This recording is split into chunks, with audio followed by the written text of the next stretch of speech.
set at what condition your light sensor should give you an interrupt signal. For example, if I set my light sensor in such a way that I tell him if when the light intensity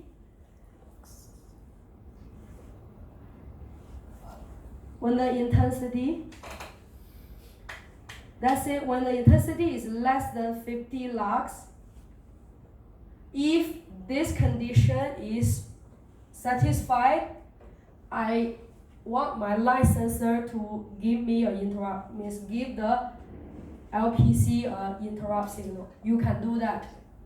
You also can set a boundary, your upper boundary and the lower boundary, you can do that. Okay? But what I mean here is when this condition happens, what will happen is there is an internal interrupt flag will become 1 if this condition is satisfied. And what will happen is once this flag is 1, it gets sent to the NVIC where your LPC is. And in your NVIC, you have a pending flag. So which means once you see here's 1, this 1 is going to be sent to your NVIC and your NVIC's pending flag will be set to 1. Why we want a pending flag? Is because remember in NVIC is not only handle 1 interrupt, right? It handle multiple interrupts. Although you have an interrupt coming from light sensor, this may not be the one that I want to deal immediately. Depending on my light sensor's priority level. Right? Let's say I have 2 devices. Both of them give me 1. Then your NVIC needs to make a decision. Which one should be handled first? Okay? And then that's why it's useful to have this pending stays as 1 until your NVIC or your processor start to handle it. Okay? So this is like the waiting list that giving the flag. Okay? There's something that here you need to handle later. Okay? But you need to, depending on the priority set up inside the NVIC, you decide which one you want to deal with first. Okay? So basically, go back to the question. The signal given at the very beginning, this tool, okay, this tool, which have been drawn for you, this tool actually the signals, you can consider them the signals from the device, external device.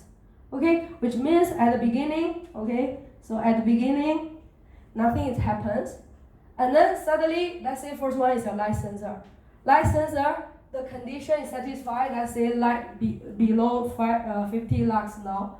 So it's actually sent a signal back to the LPC. So basically, this signal is somewhere here. Okay, so it's generated by the external device. Okay, and then this one, these are the signal actually from the other device basically.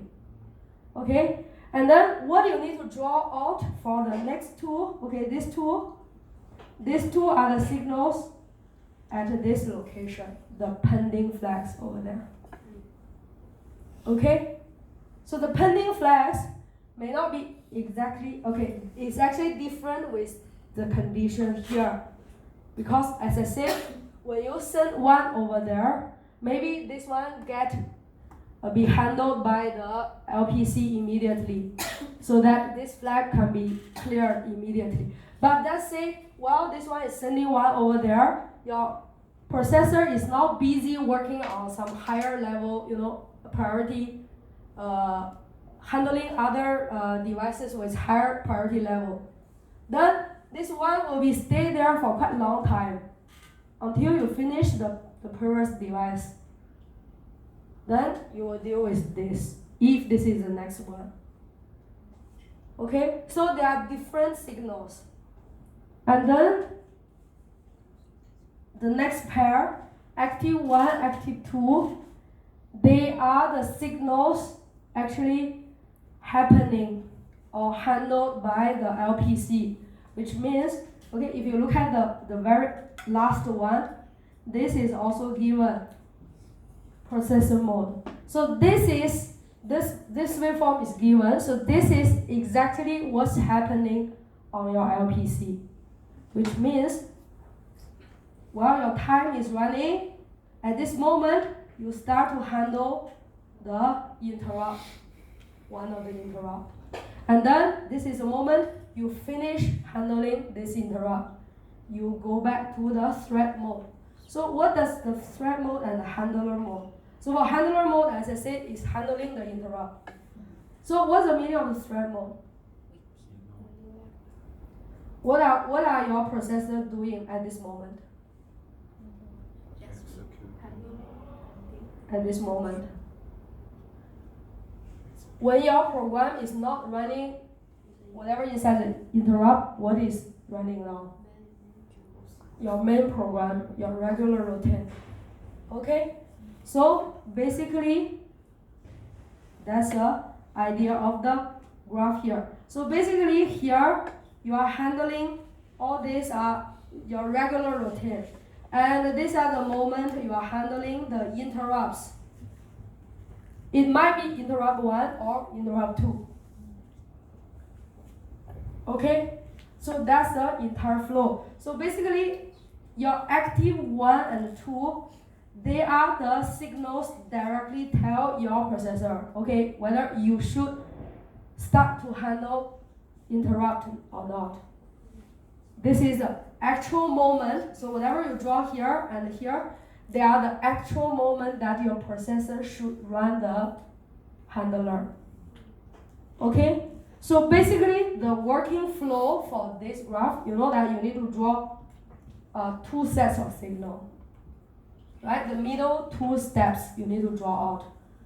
The first one is given. The very beginning, where the interrupt happens, this is given. And the very last step, how your processor works, also given. You need to draw the middle 2 steps. Okay? So the way to work on this is, since you already know the last step, what exactly your processor is running, you can draw the active signal directly from that. Okay? So basically what you could do is, let me clear this page. Okay, so basically this tool should be the first step you can figure out. Because the final version is given. You work backwards so you can figure out the active signals. And then using the active signal and the interrupt request, which is the signal from the external device, you can get the pending signal. Okay, so let's see how it works. For example, at the beginning, okay, your processor is running your regular routine, and suddenly it starts to run some interrupt handler. So can you tell me what is this interrupt? Is this interrupt 1 or interrupt 2? 1. Interrupt 1, right? Because at this moment nothing happens on my interrupt 2.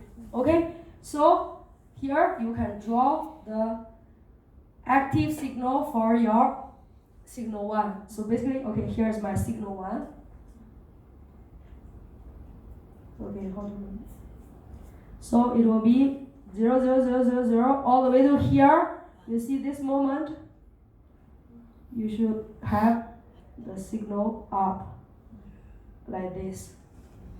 Okay, so remember, this is what I'm drawing now is the second last step. And your processor's mode is actually derived from what I'm drawing now. Okay, so there is, okay, for the real case, there is a rising age. There's a handling time, preparation time for the processor to start to run something. Okay, so actually, this is the, so here is your active signal for the first handler mode. Okay, and then the next one. So can you tell me for this one, which interrupt are we handling? Two. You are handling 2. Okay, so basically, actually after here, after here, basically you finish one round of your handler already. For this one, it's already done. Okay, and then so that's why here is for the number 2. So you draw your active 2 signal. Okay, 0, 0 all the way up to here. You will have a pulse. Okay, and the first one is stay all the way to here. Okay, and then for the next one, this 2. What are these 2? They are this one basically, right? So up to here, you finish this, you finish this. Okay, so here, can you see that although, as I said, these are the signal from the external device. Okay, so although, let's say people is pressing the button multiple times. Okay, so there are multiple interrupt pulses before entering the ISR, which is interrupt service routine. Okay, ISR, interrupt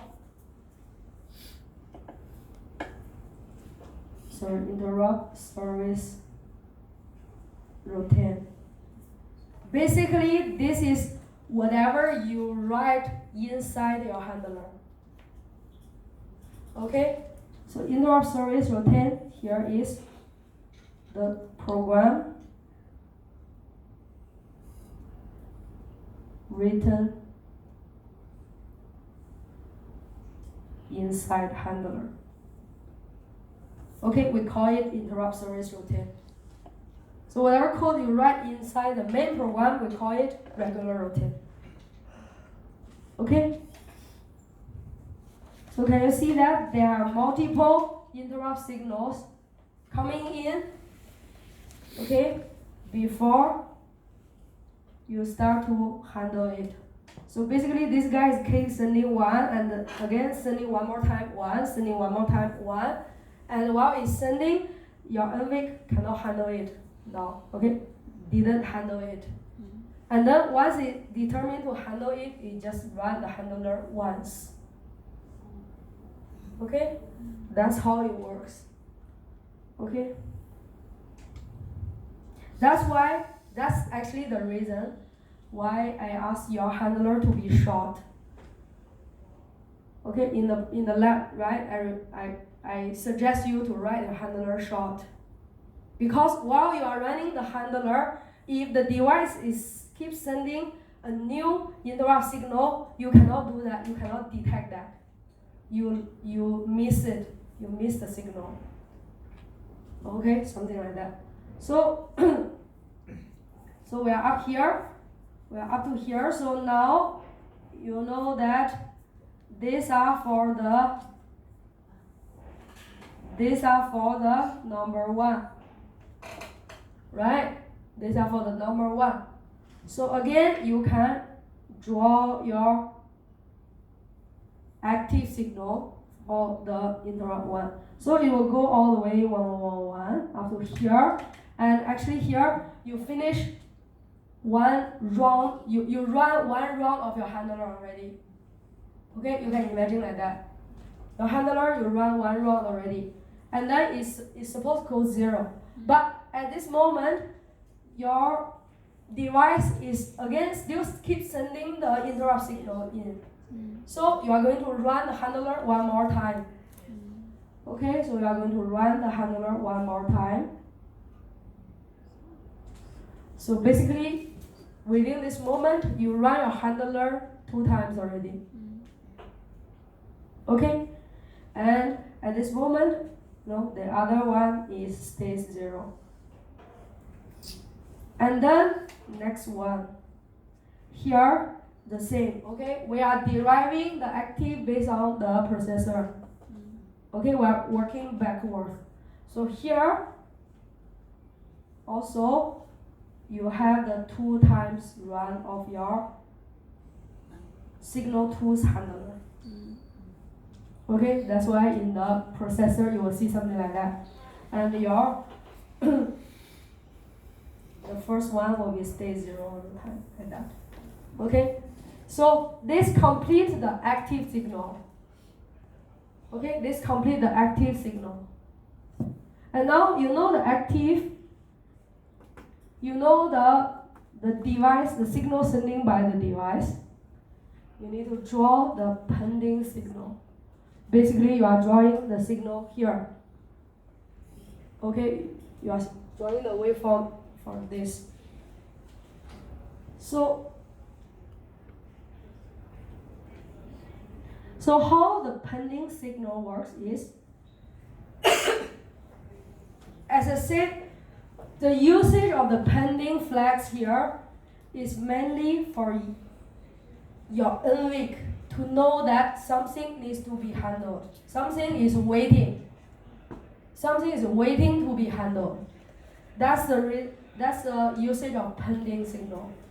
Okay, so basically pending signal, pending flags are set when your NVIC receives the signal from the outside. And pending signal will be cleared if your interrupt service routine is working. Means when your RPC is now start to handle the interrupt service routine, your pending signal get cleared. It's no longer waiting, it's processing. Okay? So that's how you set your pending signal and clear your pending signal. That's the reason you can draw the pending signal out. So, okay, one more thing you need to pay attention. In the question, it says there is a delay by 1 delta time from the interrupt request signal. For your pending signal. Okay, given that pending signal are delayed by a delta time t from the interrupt request signal. What's the meaning of this? This means, okay, can you see that? This is a moment your external device gives the signal. Here. Your external device inform your NVIC, okay, there is an interrupt coming in. Okay, and based on the question, you will have a delay time for the pending signal, which means your pending signal is going to be delayed. So I don't know whether I'm clear enough. So from here to here, you will have 1 delta t delayed. Okay? So there's 1 delta t delayed for your pending signal. So your pending signal will go 1 here and then stay as 1. Stay as 1 to inform your NVIC that, okay, there is something that you need to handle. But as I said, it will be cleared immediately if your processor is not handling it. Okay? And since we already figured out our active signal, can you see at this moment, your signal 1 is get handled.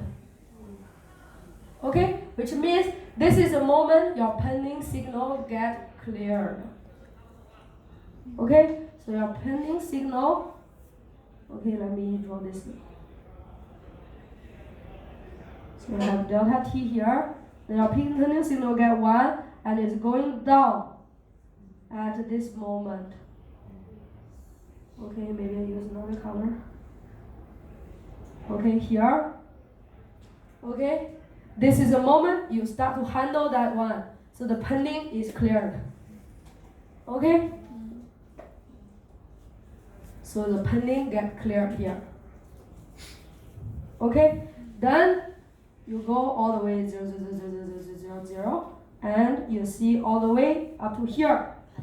Okay, you have the hardware or external device giving signal at this moment. Again, you have 1 delta t delay. Okay, so you're going to go up, and here you will have 1 delta t time delay.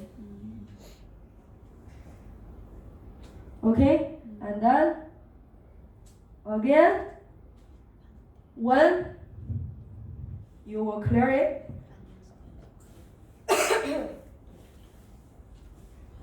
when you will clear it, when you start to actually handle it, right? You start to handle it.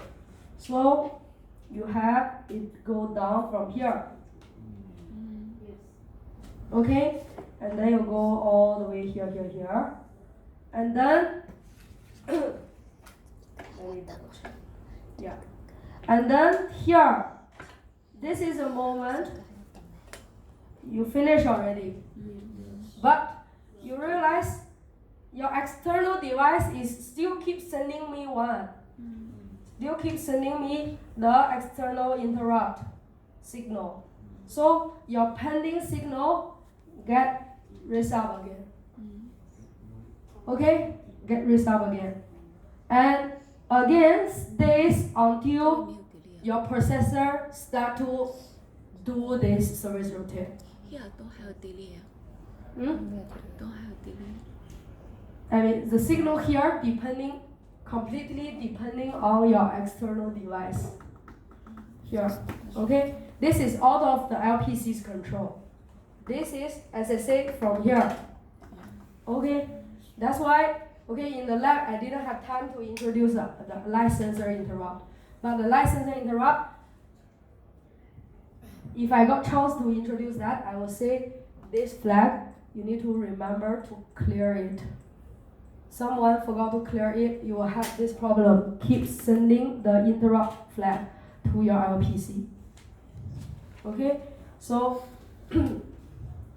for this moment, you will have the signal you will have this kind of signal. Okay? So that is how you do the pending signal. Similar, you can work on your number 2. Okay? Again, for the interrupt 2, you stay 0, 0, 0, 0 all the way until you are here. Your external device is sending the interrupt request. Okay? And then you have 1 delta time delay. Okay? You will start to pending. Okay? Pending means, okay, inform the LPC there's something you need to handle waiting for you. Okay? And then again, it will stay as 1 until your processor actually deal with it. So when is that moment? This moment. Can you see that? This moment. So basically, your pending signal will stay this long all the way to this moment, get down. Okay? So that's how it works. Okay? And then continue to go all the way here and here as well. So you have 1 delta time delay, go up and then go down at this moment where your processor is handling it. Okay, and then you go all the way down until this moment. Can you see that? Okay, this moment, the previous moment, this moment, okay, external device tell you, okay, there's one more request.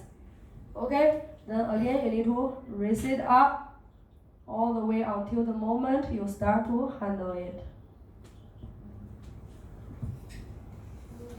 Okay? This one is handling one. Where? You mean here? Yes. yes, it's handling this interrupt, but you still raise it up because you want to inform your LPC that okay, it need to be done one more time. Okay, that's the pending. Pending is basically like make a reservation. Okay, so this complete this question. So basically here, I mean that's the working procedure. You need to figure out the active signal first, and then figure out the pending signal. That's the moment when we solve the question. But in the real case, it's this way. You have the external signal. It will trigger your pending signal, and your pending signal will stay as one until your processor is able to handle it. So that's the actual sequence when you have interrupt. But we are solving questions. That's why that's the sequence we figure out the answer. Okay? So that is question 4. And question 5, yeah. Then question 5 is a correct flow. Means, now you don't have anything on the processor mode. You need to derive that. So for this, you need to follow the procedure. Basically, you have the interrupt request from the external device. You want to figure out the pending, how pending looks like, and you want to figure out how active look like. But in order to do that, there are many information must be given. Okay, for example, the pending signals are delayed by 1 delta t from the interrupt request signal, which means here you have, when this one is on, you have 1 delta t delay to on your pending. Okay, and you have the highest priority pending interrupt is processed right after it's pending. So now you have 2 interrupts, and they have the priority difference. Okay, as is mentioned here. Okay, so interrupt 1 has higher priority than the interrupt 2. Okay, and based on this one, the highest priority pending interrupt is processed right after its pending signal is active by 2x delta time delay. Okay, so this tells you how to derive the active signal from the pending signal. Okay, so the first dot point is telling you how to derive the pending from the request. The second one is telling you how to derive the active from the pending. Okay, and so on. So there are, more information provided compared to the previous question. Okay, and you also know like which one should be handled first, which one should be handled next. That's why you can do the correct sequence.